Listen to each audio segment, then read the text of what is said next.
My name is Zoé Wittock and I am the writer-director of Jumbo, which will be premiering at the Sundance 2020 Film Festival in the World Dramatic Competition. So the idea about this modern fairy tale about a young girl and a machine really came about when I read an article about Erika Eiffel.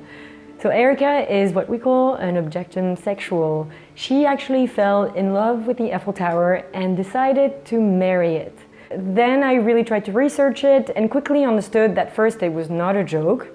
and that Erika's fight was just like anybody else's fight. And being very young at the time, it really questioned the way that I viewed gender and sexual identity at a time where I was questioning my own.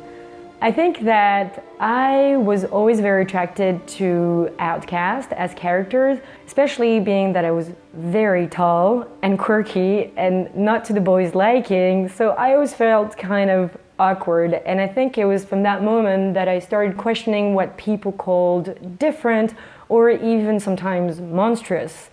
Now that doesn't mean that I fell in love with the machine myself, but because so many people were eager, unfortunately, to call it unacceptable, just like Joy's mother in the film, I knew that if I were going to get anyone to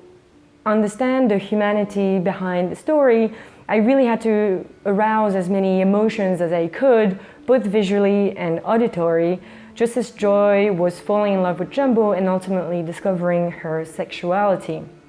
So then it led us, of course, to finding Jumbo, the Jumbo, which we searched in the entire world, and then finally, luckily found in France, but then we had to teach him how to act, we had to teach him how to move, how to light up, and most importantly, how to react to Noémie live on set, because we really wanted that raw feeling, that reality of this love story so we could sell it to the audience. So in the end, if I could say one thing about the movie, I would say that it's really about a mother-daughter bond having to face an extraordinary coming out. It's a story that's about love, it's about tolerance, and it's really about accepting other people's differences, no matter how out there they may seem.